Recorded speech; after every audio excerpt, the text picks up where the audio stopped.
আমার নাম জীবন। এবারের এসএসসি পরীক্ষায় আমি জিপিএ 5 পেয়েছি। এই ফলাফলে আমার মা বাবা যে কতটা খুশি হয়েছেন তা ভাষায় প্রকাশ করার মতো নয়। তাদের হাসি মুখ দেখে আমার সকল পরিশ্রম সার্থক বলে মনে হচ্ছিল। আমাদের ছোট গ্রামে এই খবর ছড়িয়ে পড়লে পাড়া প্রতিবেশীরাও বাড়িতে এসে ভিড় জমালেন। সবাই মা বাবাকে অভিনন্দন জানাচ্ছেন আর আমাকে নিয়ে তাদের উচ্চাসার কথা বলছেন। একজন মুরব্বী বাবাকে জড়িয়ে ধরে বললেন, আপনার ছেলে গ্রামের মুখ উজ্জ্বল করেছে, ওকে ভালো করে পড়াবেন, দেখবেন একদিন অনেক বড় মানুষ হবে। মা বাবার চোখেও সেই স্বপ্ন। তারা চান আমি যেন লেখাপড়া শিখে মানুষের মতো মানুষ হতে পারি। কিন্তু আমাদের গ্রামের পারিপার্শ্বিক অবস্থা উচ্চশিক্ষার জন্য মোটেও অনুকূল ছিল না। ভালো কোনো কলেজ তো দূরের কথা, উপজেলা সদরের কলেজে যেতে হলেও প্রায় 2 ঘন্টার ভাঙাচোরা পথ পাড়ি দিতে হতো। যোগাযোগ ব্যবস্থা এতটাই খারাপ ছিল যে প্রতিদিন এমন কষ্ট করে যাতায়াত করে পড়াশোনা চালিয়ে যাওয়া প্রায় অসম্ভব। এই সব ভেবে মা বাবা এক কঠিন সিদ্ধান্ত নিলেন। তারা ঠিক করলেন আমাকে শহরে পাঠাবেন। কিন্তু শহরে আমাদের তেমন কোনো নিকটাত্মীয় নেই যার কাছে আমি থাকতে পারি। আছেন শুধু আমার বড় মামা অসীম মামা। মা আর মামার মধ্যে বয়সের তফাৎ বেশ কম হওয়ায় তাদের সম্পর্কটা বন্ধুর মতো। নানা মারা যাওয়ার পর সংসারের চাপে মামার পড়াশোনা বেশি দূর এগোতে পারেনি। এখন তিনি শহরে একটি ছোট দোকান চালান, যা দিয়ে তার সংসার মোটামুটি চলে যায়। মাস 6 হলো মামা বিয়ে করেছেন। আমার মামি নোহা, তার কথা শুধু মায়ের মুখেই শুনেছি, কখনো দেখিনি। যাই হোক, মা আমাকে মামার বসার ঠিকানাটা হাতে ধরিয়ে দিয়ে শহরে যাওয়ার জন্য প্রস্তুত হতে বললেন। এর আগে আমি বেশ কয়েকবার মামার কাছে গেলেও সেটা ছিল তার ব্যাচেলার জীবনের আস্তানায়। এখন তিনি বিবাহিত, তার সংসারে একজন নতুন মানুষ এসেছেন, আমার মামি। তাই এবার যেতে কেমন যেন একটা জড়তা কাজ করছিল। কিন্তু যেতে তো হবেই। একদিকে মা বাবার আদেশ, অন্যদিকে নিজের স্বপ্নের পেছনে ছোটার তাগিদ। এই দুয়ের সামনে আমার সামান্য অস্বস্তি কিছুই নয়। বাবা একবার কথায় কথায় হোস্টেলে থাকার কথা তুলেছিলেন, কিন্তু মা সাথে সাথেই না করে দিলেন। মায়ের যুক্তি ছিল, হোস্টেলের খাওয়া দাওয়ার কোনো ঠিক ঠিকানা নেই, ছেলেটা না খেয়ে শুকিয়ে যাবে, তার চেয়ে বরং ওর বড় মামার কাছেই থাকুক, তোর মামা মামি দুজনই যত্ন নেবে, অন্তত ভালো মন্দ দুমুঠো খেতে তো পারবে। মায়ের মুখে মামির কথা শুনে আমি আরও কিছুটা সংকুচিত হয়ে গেলাম। আমি ছোটবেলা থেকে একটু লাজুক প্রকৃতির, বিশেষ করে মেয়েদের সাথে কথা বলতে গেলে আমার গলা শুকিয়ে আসতো। অবশেষে সমস্ত দ্বিধাদ্বন্দ্ব ঝেড়ে ফেলে আমি শহরের বাসে চেপে বসলাম। দীর্ঘ ভ্রমণ শেষে বাস যখন শহরের টার্মিনালে পৌঁছালো তখন সন্ধ্যা। মায়ের দেওয়া ঠিকানা অনুযায়ী একটা রিক্সা নিয়ে মামার বাসার দিকে রওনা দিলাম। একটা মাঝারি আকারের অ্যাপার্টমেন্ট বিল্ডিংয়ের সামনে রিক্সা থামল। 4 তলার একটি ফ্ল্যাটে মামা থাকেন। সিঁড়ি বেয়ে উপরে উঠে দরজার সামনে দাঁড়িয়ে আমার বুকটা ধুকপুক করছিল। কয়েক মুহূর্ত ইতস্তত করে অবশেষে কলিং বেলে চাপ দিলাম। কিছুক্ষণ পরেই দরজা খুলল। দরজার ওপাশে দাঁড়ানো ভদ্রমহিলাকে দেখে আমি মুহূর্তের জন্য থমকে গেলাম। স্নিগ্ধ চেহারা, মায়াবী চোখ আর মুখে এক অমায়িক হাসি। আমি বুঝতে পারলাম ইনিই আমার মামি। তিনিও আমাকে দেখে কিছুটা অবাক হলেন, কারণ আগে কখনো দেখেননি। তিনি আমাকে ঠিক চিনতে না পেরে ভেতরে থাকা মামাকে ডাক দিলেন, এই শোনো তো, দেখো কি এসেছে। আমি দরজার বাইরেই দাঁড়িয়ে রইলাম।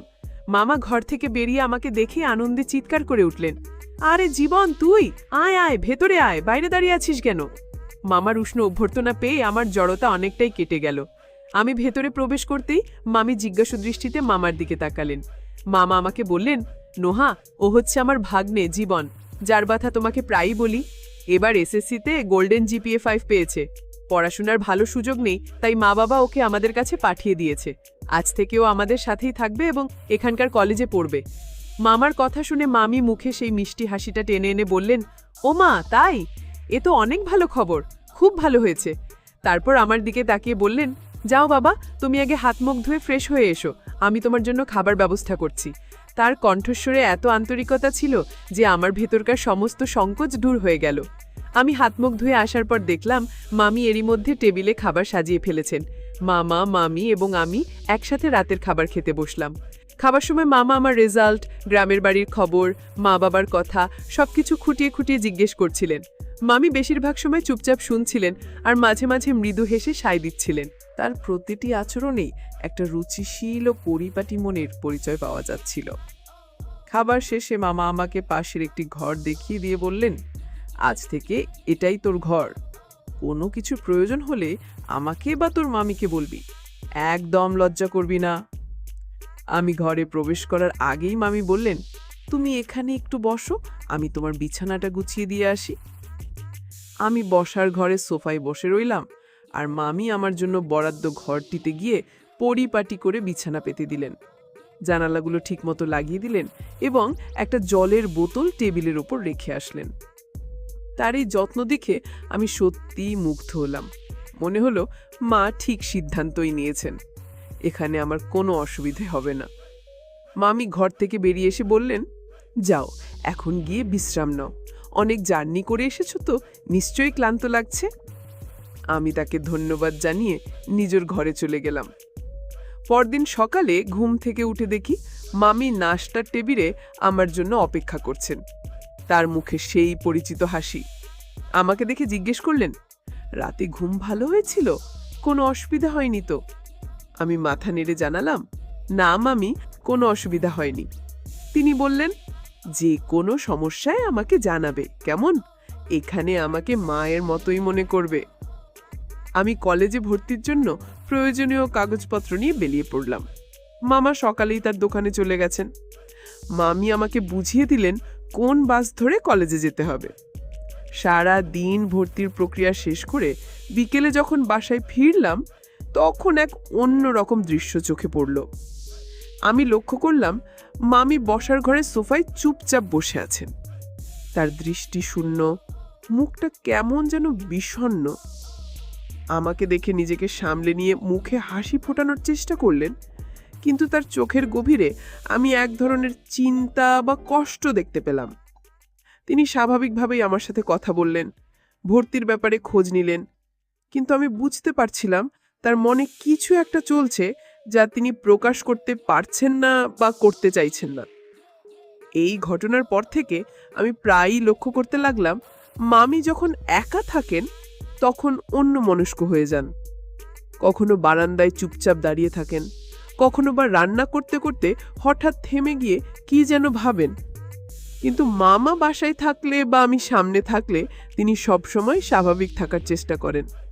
তার এই দ্বৈতরূপ আমার মনে এক ধরনের কৌতূহলের সৃষ্টি করল এবং প্রশ্নের জন্ম দিল।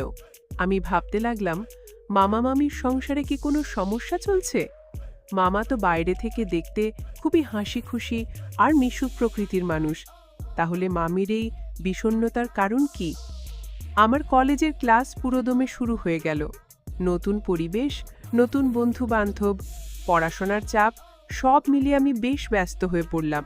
কিন্তু এই ব্যস্ততার মাঝেও মামির বিষণ্ণ মুখটা আমার মন থেকে সরত না। দিনের পর দিন তার এই মনমরা ভাবটা যেন বেড়েই চলছিল। একদিন কলেজ থেকে একটু আগেভাগেই বাসায় ফিরে এসেছিলাম। কলিং বেল চাপার পর মামি যখন দরজা খুললেন, তার চোখ দুটো ফোলা ফোলা লাগছিল। দেখেই বোঝা যাচ্ছিল তিনি কিছুক্ষণ আগেও কাঁদছিলেন।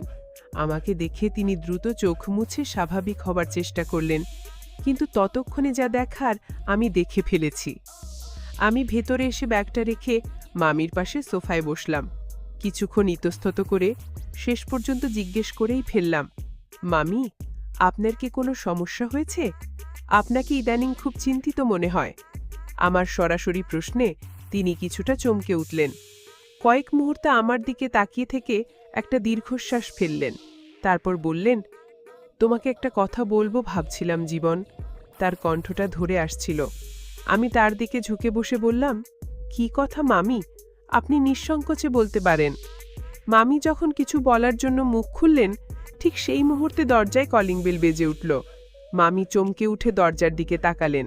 আমি বললাম, মনে হয় মামা এসেছেন। মামি নিজেকে দ্রুত সামলে নিয়ে বললেন, হ্যাঁ, তোমার মামা চলে এসেছেন। তিনি উঠে গিয়ে দরজা খুলে দিলেন। মামা হাসি মুখে ঘরে ঢুকলেন এবং আমাকে দেখে বললেন, কি রে, আজ এত তাড়াতাড়ি কলেজ থেকে চলে এলি? আমি মামার সাথে দু একটা কথা বললাম, কিন্তু আমার সমস্ত মনোযোগ ছিল মামির দিকে। মামা আসার সাথে সাথেই তিনি যেন খুলসের মধ্যে ঢুকে গেলেন। তার মুখ থেকে সেই না বলা কথাগুলো যেন মুহূর্তে হারিয়ে গেল। আমি মামিকে আবার জিজ্ঞেস করার চেষ্টা করলাম, মামি, আপনি কি যেন বলতে যাচ্ছিলেন? মামি মামার দিকে একবার আর চোখে তাকিয়ে আমার দিকে ফিরে জোর করে হেসে বললেন, তেমন কিছু না, তোমার মামা এসেছেন, আমি ওনার জন্য খাবার বেড়ে দিই, তুমিও হাত মুখ ধুয়ে খেতে এসো। এই ঘটনাটা আমার মনে সন্দেহের বীজ আরও গভীরভাবে বপন করল।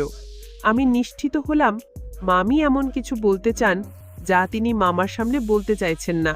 ভয় পান বা বলতে চান না, তার মানে সমস্যাটা মামাকে কেন্দ্র করেই। কিন্তু কি সেই সমস্যা? আমার মামা তো অত্যন্ত ভালো একজন মানুষ। তিনি আমার সাথে, আমার মা বাবার সাথে সবসময় ভালো ব্যবহার করে এসেছেন। তাহলে মামি কেন তাকে নিয়ে এত চিন্তিত? আমার মাথায় সারাক্ষণ মামির সেই না বলা কথাগুলো ঘুরপাক খেতে লাগেও। তিনি কি বলতে চেয়েছিলেন? কোন সত্য তিনি আমার কাছে প্রকাশ করতে যাচ্ছিলেন যা মামার উপস্থিতিতে চাপা পড়ে গেল? আমি সেই মুহূর্তটির জন্য অধীর আগ্রহে অপেক্ষা করতে লাগলাম, যখন মামি তার মনের কথাগুলো আমার কাছে খুলে বলবেন। এরপর কয়েকদিন বেশ স্বাভাবিকভাবেই কেটে গেল।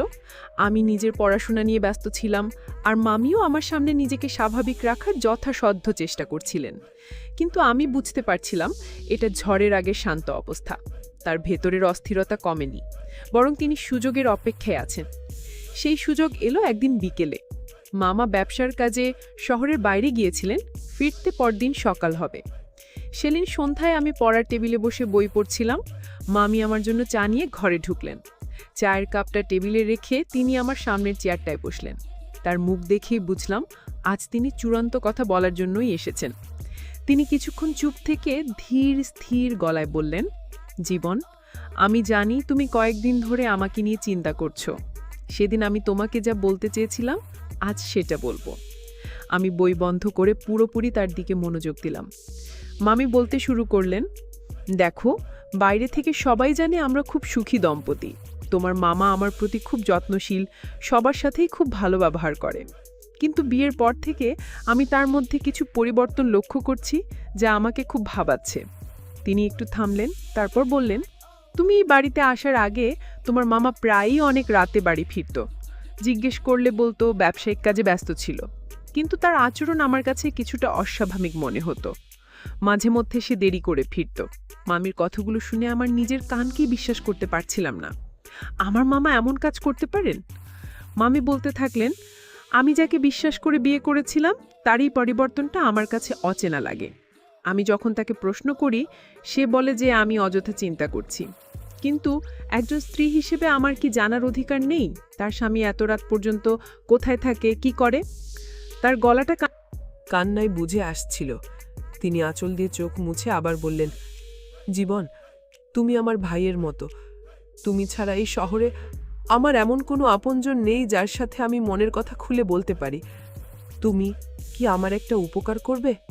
আমি কিংকর্তব্য বিমূঢ় হয়ে বললাম, কি উপকার মামি? মামি আমার চোখের দিকে সরাসরি তাকিয়ে বললেন, তুমি যে উপকারটা করবে সেটা কোনোভাবেই তোমার মামাকে জানতে দেওয়া যাবে না। যদি সে জানতে পারে তাহলে আমাদের সংসারে অশান্তি আরও বাড়বে। তাই আমাকে আগে কথা দাও, যা কিছুই হোক তুমি এই কথাটা তোমার মামাকে জানাবে না। আমি মামির অবস্থা দেখে খুব দ্বিধায় পড়ে গেলাম। একদিকে আমার মামা, যাকে আমি ছোটবেলা থেকে শ্রদ্ধা করি, অন্যদিকে আমার মামি, যার কষ্টটাও আমি অগ্রাহ্য করতে পারছিলাম না। আমি বুঝতে পারছিলাম না তিনি আমাকে দিয়ে কি করাতে চান। আমার মনে একটা ভয় কাজ করতে শুরু করলো। আমি মনে মনে ভাবলাম, মামি আমাকে দিয়ে কোনো ভুল পথে নিতে চান না তো? তবুও তার অশ্রুসিক্ত মুখের দিকে তাকিয়ে আমি না বলতে পারলাম না। আমি আস্তে করে বললাম, আচ্ছা, আমি মামাকে কিছু বলবো না, এখন বলুন আমাকে কি করতে হবে। আমার সম্মতি পেয়ে মামি যেন কিছুটা ভরসা পেলেন। তিনি তার পরিকল্পনার কথা আমাকে খুলে বললেন। তিনি যা বললেন তা শোনার জন্য আমি মোটেও প্রস্তুত ছিলাম না। তোমার মামা প্রতিদিন সকাল 6টায় দোকানের জন্য বেরিয়ে যায় আর ফেরে রাত 10টার দিকে। মামি বললেন, তার ব্যবসা রাত 10টায় বন্ধ হয়ে যায়, এটা আমি জানি। কিন্তু এরপর সে কোথায় যায়, কি করে, সেটাই আমার চিন্তার কারণ। সে বাড়ি ফেরে প্রায়ই রাত 1টা-2টায়। এই মাঝখানে 3-4 ঘন্টা সে কোথায় থাকে? আমি তার সাথে কথা বলে বা জানার চেষ্টা করবে সে কি করে। মামির কথা শুনে আমার মাথা ঘুরে গেল। তিনি আমাকে আমার মামার পিছু নিতে বলছেন, এটা তো ঠিক নয়। এক ধরনের প্রতারণা। আমি যার আশ্রয়ে আছি, যার স্নেহে আছি, তারই পেছনে গোয়েন্দা লাগব? আমার বিবেক কিছুতেই সায় দিচ্ছিল না। আমার মনের অবস্থা বুঝতে পেরে মামি বললেন, আমি জানি কাজটা খুব খারাপ জীবন, কিন্তু আমার আর কোনো উপায় নেই। আমার মনে হচ্ছে তোমার মামা কোনো সমস্যায় পড়েছে যা সে বলতে পারছে না। তার আচরণে এই পরিবর্তনটা আমাকে চিন্তিত করছে। সময় থাকতে যদি আমরা সাহায্য করি তাহলে সব ঠিক হবে। আমি শুধু সত্যিটা জানতে চাই। যদি জানতে পারি যে সে বিপদে আছে, তাহলে আমরা সবাই মিলে তাকে সাহায্য করতে পারবো। আর যদি সে ইচ্ছাকৃতভাবে ভুল কিছু করে, তাহলে... মামির কথা শেষ হলো না, কান্নায় ভেঙে পড়লেন। তার কান্না দেখে আমার মনটা গলে গেল। আমার মনে হলো একজন স্ত্রী হিসেবে তার যন্ত্রণাটা হয়তো সত্যি। হয়তো তিনি তার সংসারটাকে বাঁচানোর জন্যই এই কঠিন পথ বেছে নিয়েছেন। আমার মনে যে সন্দেহ ছিল তা কিছুটা হলেও দূর হলো। আমি ভাবলাম, সত্যিটা জানা দরকার। যদি মামুর সত্যিই কোনো ভুল করে থাকেন, তাহলে তাকে ফেরানোর দায়িত্ব আমারও আছে। ঠিক সেই সময়ে একটা ঘটনা ঘটল, যা আমার সিদ্ধান্তকে আরও পাকা করে দিল। এক রাতে মামা অনেক দেরি করে ফিরলেন। মামি চিন্তিতভাবে অপেক্ষা করছিলেন। তার মুখে চিন্তার ছাপ ছিল। তিনি আর থাকতে না পেরে আমার ঘরের দরজায় এসে নক করলেন। আমি দরজা খুলতেই তিনি প্রায় কাঁদো কাঁদো গলায় বললেন, জীবন, দেখো কয়টা বাজে। তোমার মামা তো এখনো ফিরল না। আমার খুব ভয় করছে। ওর কোনো বিপদ হলো না তো? আমি মামিকে সান্ত্বনা দেওয়ার চেষ্টা করলাম। মামার নম্বরে ফোন দিলাম, কিন্তু ফোনটা বন্ধ বলছিল। এতে মামির চিন্তা আরও বেড়ে গেল। তিনি সোফায় বসে পড়লেন। তার সমস্ত শরীর কাঁপছিল। আমি তাকে বললাম, মামি, আপনি কোনো চিন্তা করবেন না। হয়তো কোনো জরুরি কাজে আটকে গেছেন, বা ফোনের চার্জ শেষ হয়ে গেছে। আপনি গিয়ে বিশ্রাম নিন, আমি দেখছি কি করা যায়। কিন্তু আমিও নিজে খুব চিন্তিত হয়ে পড়েছিলাম। মামির কথাগুলো আমার মাথায় ঘুরছিল। সত্যি তো, একজন ব্যবসায়ী মানুষ এত রাত পর্যন্ত ফোন বন্ধ করে কোথায় থাকতে পারে? পরদিন সকালে মামা যখন বাড়ি ফিরলেন, তার চেহারা ছিল খুবই ক্লান্ত এবং বিধ্বস্ত। মামি তাকে কিছু জিজ্ঞেস করার আগেই তিনি বললেন, এক বন্ধুর বাবার হঠাৎ হার্ট অ্যাটাক হয়, তাকে হসপিটালে দৌড়াদৌড়ি করতে হয়েছে, তাই ফিরতে পারেননি। মামা হয়তো সত্যি কথাই বলছিলেন, কিন্তু মামির চোখে আমি ছায়া দেখতে পেলাম। আর সেদিনই আমি চূড়ান্ত সিদ্ধান্ত নিলাম। আমি মামির প্রস্তাবে রাজি। আমাকে জানতেই হবে রাত 10টার পর আমার মামার আসল জগৎটা কি। পরিকল্পনা অনুযায়ী কাজ করার জন্য আমি প্রস্তুত হলাম। মামি আমাকে কিছু টাকা দিয়ে বললেন, যদি প্রয়োজন হয় রিক্সা বা সিএনজি নেওয়ার জন্য রেখো। আমি টাকাটা নিতে চাইনি, কিন্তু তার অনুরোধে নিতে হলো। দিনটা ছিল শুক্রবার, আমার কলেজ ছুটি। মামা যথারীতি সকালে দোকানে চলে গেছেন। আমার ভেতরটা উত্তেজনায় ও ভয়ে কাঁপছিল। সারাদিন আমি শুধু রাতের কথাই ভাবছিলাম, কাজটা কি আমি ঠিক করছি? যদি মামা আমাকে দেখে পেলেন তাহলে কি হবে? তিনি আমাকে কি ভাববেন? এই সব প্রশ্ন আমার মাথায় ঘুরপাক খাচ্ছিল। রাত 9টা নাগাদ আমি বাসা থেকে বেরিয়ে মামার দোকানের দিকে রওনা দিলাম। তার দোকানটা আমাদের বাসার থেকে খুব বেশি দূরে নয়। আমি দোকানের উল্টো দিকের একটা গলির মুখে অন্ধকারে লুকিয়ে দাঁড়ালাম। এখান থেকে মামার দোকানটা স্পষ্ট দেখা যায়। সময় যেন আর কাটছিল না। প্রতিটি মুহূর্ত আমার কাছে 1 ঘন্টার মতো মনে হচ্ছিল। ঠিক রাত 10টা বাজে সাথে সাথে মামা দোকানে ঝাঁপ নামাতে শুরু করলেন। আমি আমার হৃদস্পন্দন শুনতে পাচ্ছিলাম। মামা দোকানে তালা দিয়ে পায়ে হেঁটে বড় রাস্তার দিকে এগোতে লাগলেন। আমিও নিরাপদ দূরত্ব বজায় রাখে তাকে অনুসরণ করতে লাগলাম।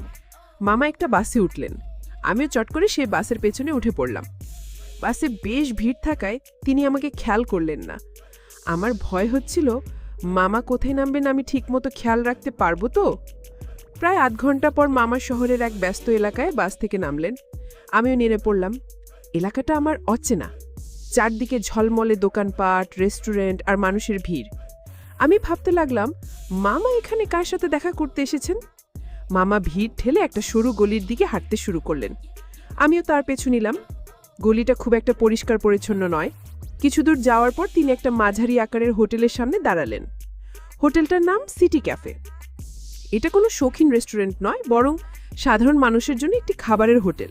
যা দেখে মনে হচ্ছিল সারা রাত খোলা থাকে। আমি দেখলাম মামা হোটেলের ভেতরে ঢুকে গেলেন। আমি অবাক হলাম, মামা এই হোটেলে কি করছেন? তিনি কি এখানে কারোর সাথে দেখা করতে এসেছেন, নাকি তিনি এখানে খেতে এসেছেন? কিন্তু তার রাতের খাবার তো মামির সাথে খাবার কথা। আমি হোটেলের উল্টো দিকে একটা গাছের আড়ালে দাঁড়িয়ে অপেক্ষা করতে লাগলাম। আমার মনের ভেতরটা সন্দেহে ছেয়ে গেল। মিনিট 10 কেটে গেল, কিন্তু মামা বেরোলেন না। আমার ধৈর্যচ্যুতি ঘটছিল। আমি ভাবলাম ভেতরে গিয়ে দেখব কি, কিন্তু মামা দেখে ফেললে সব শেষ হয়ে যাবে। আরও কিছুক্ষণ অপেক্ষা করার পর আমি যা দেখলাম তার জন্য আমি একেবারেই প্রস্তুত ছিলাম না। হোটেলের কাচের দরজার ভেতর দিয়ে আমি দেখলাম আমার মামা, অসীম মামা, তার গায়ের শার্টটা খুলে হোটেলের কর্মচারীদের মতো একটি অ্যাপ্রন পরে নিচ্ছেন। পৃথিবীটা যেন দুলে উঠল। আমি নিজের চোখকে বিশ্বাস করতে পারছিলাম না। আমার মামা এই হোটেলে কাজ করেন? কিন্তু কেন? তিনি তো একজন ব্যবসায়ী, তার তো নিজের দোকান আছে। তাহলে তিনি কেন এই সাধারণ হোটেলে কাজ করতে যাবেন? আমি হতভম্ব হয়ে সেখানেই দাঁড়িয়ে রইলাম। এই দৃশ্যের পেছনে কারণটা আমার কাছে ছিল এক বিরাট রহস্য। আমি গাছের আড়াল থেকে বের হয়ে হোটেলের একটু কাছে এগিয়ে গেলাম, যেন ভেতরের দৃশ্যটা আরো স্পষ্ট করে দেখতে পারি। হ্যাঁ, আমি ভুল দেখিনি। আমার মামাই তো।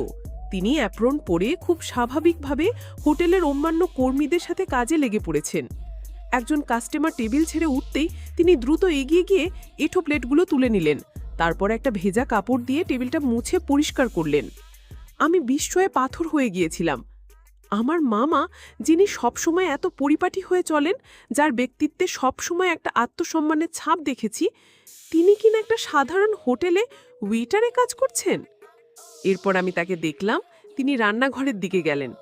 আমি দরজার ফাঁক দিয়ে দেখার চেষ্টা করলাম তিনি বিশাল এক পাত্রের সামনে দাঁড়িয়ে থালা বাসন পরিষ্কার করছেন। তার মুখে ক্লান্তির ছাপ স্পষ্ট, কিন্তু কাজে কোনো অবহেলা নেই। আমার মনের ভেতরটা মোচড় দিয়ে উঠল। মামির বলা কথা, আমার নিজের মনে সব সন্দেহ, সব ভুল ধারণা এক মুহূর্তে ধুলোয় মিশে গেল। আমি বুঝতে পারছিলাম এখানে কোনো ষড়যন্ত্র নেই, কোনো খারাপ উদ্দেশ্য নেই। আছে শুধু এক গভীর বাস্তবতা, যা আমার কল্পনারও বাইরে ছিল। আমি আর নিজেকে আটকে রাখতে পারলাম না। দ্রুত রাস্তা পার হয়ে হোটেলের ভেতরে ঢুকে পড়লাম। হঠাৎ আমাকে দেখে মামা চমকে উঠলেন। তার হাতে থাকা প্লেটটা প্রায় পড়ে গিয়েছিল। তার খরসা মুখটা লজ্জায় আর আতঙ্কে লাল হয়ে গেল। তিনি এমনভাবে আমার দিকে তাকালেন যেন এক ভয়ঙ্কর অপরাধ করতে গিয়ে ধরা পড়েছেন। হোটেলের ম্যানেজার এবং অন্য কর্মীরা আমাদের দিকে অবাক হয়ে তাকাচ্ছিল। আমি মামার হাত ধরে বললাম, মামা, তুমি এখানে এই কাজ করছো? মামার গলা দিয়ে যেন স্বর বেরোচ্ছিল না। তিনি মাথা নিচু করে ফেললেন। আমি তাকে প্রায় জোর করে হোটেলের এক কোণায় নিয়ে গেলাম। আমি আবার বললাম, মামা, আমাকে সত্যি করে বলো এসব কি? তুমি কেন এই কাজ করছো? তোমার তো দোকান আছে। মামা কিছুক্ষণ চুপ থেকে একটা দীর্ঘশ্বাস ফেলে বললেন, তুই যখন জেনেই গেছিস তখন আর লুকিয়ে লাভ নেই। হ্যাঁ, আমি রাত 10টার পর থেকে ভোর পর্যন্ত এই হোটেলে কাজ করি। কিন্তু কেন মামা? আমার কণ্ঠে ছিল আকুতি। মামা ধরা গলায় বললেন, শোন জীবন, শহরে টিকে থাকাটা খুব কঠিন। আমার যে ছোট দোকানটা আছে তা দিয়ে কোনো মতে বাসা ভাড়া আর দুজনের খাওয়ার খরচটা চলে যায়। কিন্তু শুধু বেঁচে থাকাটাই তো সব না। তোর মামিকে আমি একটা ভালো জীবন দিতে চাই, তার শখ আহ্লাদ পূরণ করতে চাই। তার ওপর এখন তুই এসেছিস, তোর পড়াশোনার খরচ আছে। আমি চাই না আমার জন্য তোর পড়াশোনার কোনো ক্ষতি হোক। আমি নিজে পড়তে পারিনি, কিন্তু আমি চাই তুই অনেক বড় হবি। তিনি বলতে থাকলেন, আমার দোকানের আয় দিয়ে এত কিছু সামলানো সম্ভব হচ্ছিল না, তাই আমি এই কাজটা নিয়েছি।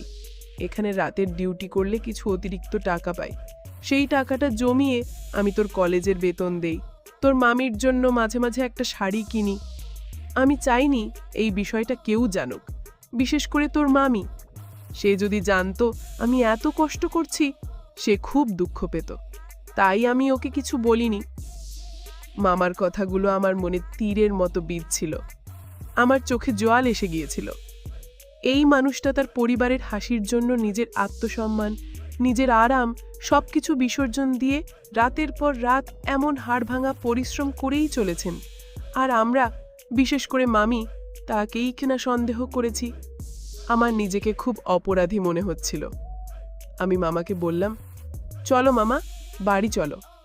মামা প্রথমে যেতে রাজি হচ্ছিলেন না। তিনি লজ্জিতভাবে বললেন, এখন কিভাবে যাব? আমার ডিউটি তো এখনো শেষ হয়নি। আমি বললাম, আজ আর কোনো ডিউটি করতে হবে না। যা বলার আমি ম্যানেজারকে বলছি, তুমি চলো আমার সাথে। আমি হোটেলের ম্যানেজারের কাছে গিয়ে মামার জরুরি পারিবারিক সমস্যার কথা বলে সেদিনের মতো ছুটি নিলাম। মামা তার অ্যাপ্রনটা খুলে রেখে আমার সাথে চুপচাপ হোটেলের বাইরে বেরিয়ে এলেন। সারা রাস্তা তিনি একটা কথা বললেন না। তার মুখটা নিচু, যেন তিনি আমার কাছে মুখ দেখাতে পারছেন না। আমি বুঝতে পারছিলাম তার আত্মসম্মানে কতটা আঘাত লেগেছে। রাত তখন প্রায় 1টা। আমরা যখন বাসায় পৌঁছলাম, মামি বসার ঘরেই আমাদের জন্য অপেক্ষা করছিলেন। আমাদের দুজনকে একসাথে ফিরতে দেখে তিনি অবাক হলেন। মামার বিধ্বস্ত চেহারা আর আমার থমথমে মুখ দেখে তিনি হয়তো কিছু একটা আঁচ করতে পারছিলেন। তিনি এগিয়ে এসে চিন্তিত গলায় জিজ্ঞেস করলেন, কি হয়েছে? তোমরা দুজন একসাথে? তোমার মামার কি শরীর খারাপ? আমি কোনো ভূমিকা না করে সরাসরি মামির দিকে তাকিয়ে বললাম, মামি, তুমি মামাকে নিয়ে যা ভাবতে তার কিছুই সত্যি নয়। তুমি জানতে চেয়েছিলে না মামা রাত 10টার পর কোথায় যায়? আমি আজ সেই সত্যিটা জেনে এসেছি। আমার কথা শুনে মামা আরও সংকুচিত হয়ে গেলেন, আর মামি ভয়ে ভয়ে আমার মুখের দিকে তাকিয়ে রইলেন। আমি ধীরে ধীরে সবটা খুলে বললাম, কিভাবে মামাকে অনুসরণ করেছি, কিভাবে তাকে সিটি ক্যাফেতে কাজ করতে দেখেছি, কেন তিনি এই কাজ করছেন। তার নিজের মুখ থেকে শোনা প্রতিটি কথা আমি মামিকে বললাম। আমার কথাগুলো শুনতে শুনতে মামির মুখের অভিব্যক্তি পাল্টে যাচ্ছিল। তার চোখ দুটো প্রথমে বড় বড় হয়ে গেল, তারপর জলে ভরে উঠল। যখন আমি বললাম যে মামা এই অতিরিক্ত টাকা দিয়ে তার শখ পূরণ করেন আর আমার পড়াশোনার খরচ যোগান, তখন তিনি আর নিজেকে ধরে রাখতে পারলেন না। কান্নায় ভেঙে পড়ে তিনি মামার পায়ের কাছে বসে পড়লেন। ওগো, তুমি আমাকে মাপ করে দাও। মামি কাঁদতে কাঁদতে বললেন, আমি কত বড় ভুল করেছি। আমি তোমাকে ভুল বুঝেছি। আমি তোমাকে সন্দেহ করেছি। আমি ভেবেছি তুমি বদলে গেছো, আমাকে আর ভালোবাসো না। কিন্তু তুমি আমাদের জন্য এত বড় ত্যাগ করছো, আর আমি কিছুই বুঝতে পারিনি। মামা মামিকে ধুলে উঠালেন, তার চোখেও জল। তিনি মামির কাঁধে হাত রেখে বললেন, এতে তোমার কোনো দোষ নেই নোহা। আমি তোমাকে কিছু বলিনি। আমি চাইনি তুমি কষ্ট পাও। আমি চেয়েছিলাম তোমাকে সবসময় হাসি খুশি দেখতে। মামি মামার মনে মাথা রেখে ফুফুতে ফুফুতে বললেন, আমার কোনো শখ আহ্লাদের দরকার নেই। তুমি শুধু আমার পাশে থেকো। আমরা একসাথে যা আছে তাই দিয়ে সংসার চালাবো। তবু তুমি নিজেকে এত কষ্ট দিও না। সেই রাতে আমাদের বাড়ির পরিবেশটা ছিল খুব ভারী, কিন্তু পবিত্র। কান্নার মধ্য দিয়ে, সত্য প্রকাশের মধ্য দিয়ে যেন আমাদের পরিবারের সমস্ত জমাট বাঁধা মেঘ কেটে গেল। আমি সেদিন নতুন করে আমার মামা মামিকে চিনলাম। তাদের ভালোবাসার গভীরতা দেখে আমি মুগ্ধ হয়ে গেলাম। মামির দৃষ্টি, যা একসময় আমার কাছে ছিল সন্দেহের, রহস্যের, আজ তা আমার কাছে হয়ে উঠেছে ভালোবাসা, ত্যাগের প্রতীক। আমি বুঝতে পারলাম তিনি যা করেছিলেন তা তার সংসারকে বাঁচানোর জন্যই করেছিলেন। তার উদ্দেশ্য খারাপ ছিল না, ভুল ছিল তার ধারণা। আর আমার মামা, তিনি তো এক নীরব যোদ্ধা, যিনি তার পরিবারের সুখের জন্য নীরবে নিজের সাথে যুদ্ধ করে চলেছেন। আমি সেদিন মনে প্রতিজ্ঞা করলাম, আমাকে অনেক বড় হতে হবে। আমাকে এমন কিছু করতে হবে যেন আমার মামার এই কষ্টের দাম আমি দিতে পারি। তার এই ব্যাগকে আমি কখনো বৃথা যেতে দেব না। আমাদের 3 জনের এই ছোট্ট পরিবারটা সেদিন থেকে এক নতুন মজবুত বন্ধনে আবদ্ধ হলো।